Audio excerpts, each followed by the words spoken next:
pamoja na kazi nzuri inayofanywa na wataalamu wetu kusimamia miradi hii ya serikali, lazima tukubali kwenye mazuri changamoto pia hazikosekani. Lakini zipo sehemu changamoto hizi zinajirudia kila wakati. Sasa nashindwa kusema ni dharau au watu wamechoka kazi au ni vipi. Sijui nitafute lugha gani ya kusema. Changamoto kubwa sana. Yaani ndio nikamwambia, haya ni yale ambayo tunaona kwa macho yetu. Ni mangapi ambayo hatuoni kwa macho yetu? Kwa mfano, wewe ambao kwamba hapa unatakiwa uweke nondo ya milimita 16, lakini iliyowekwa nondo ya milimita 12. Labda umeona hivyo kwenye venti ya mlango. Dirisha labda litakuwa sentimita 10 chuma ile, lakini ukipima unapata sentimita 5. Maana yake ni fedha ya serikali hapo imechezewa, kwa sababu utofauti wa bei ya nondo ya milimita 12 na milimita 16 yawezekana ikawa 11,000. Kwa hiyo kama kununua nondo 100, ukifanya hesabu 11,000 mara 100, utaona hapo fedha ya serikali namna ambavyo imeweza kuchezewa au imeweza kuingia katika mifuko ya ujanja wachache. Dirisha la aluminium, ukamba hii chuma yake ni sentimita 10, labda dirisha hili utalipata kwa gharama ya 200,000. Ukipima unapata sentimita 5. Maana yake hapo dirisha hilo gharama yake ni 100,000. Kama 100,000 maana yake ni 100,000 madirisha 10 sawa na milioni 1 toka imeingia kwenye mifuko ya wajanja wachache.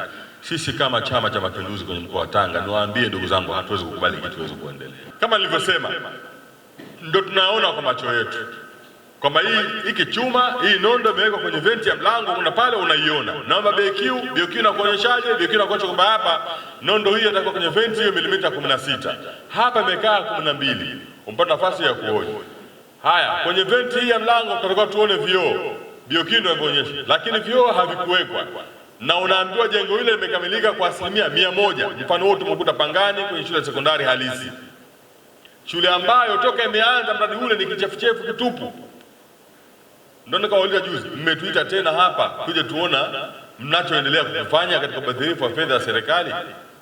Sasa kama unakiona chuma kwa macho yako kwa mlangoni pale, ni vingapi ambavyo tuvione?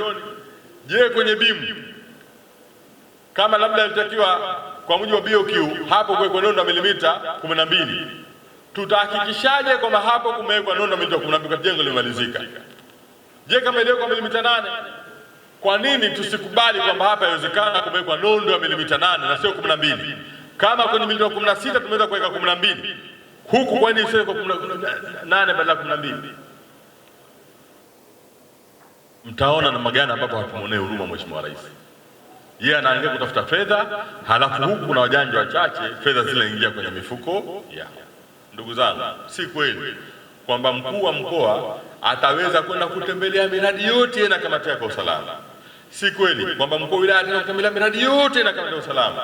Lazima tukubali, tunapopeana majukumu kila mmoja atimize wajibu wake kumsaidia Mheshimiwa Rais na kukiheshimisha Chama cha Mapinduzi.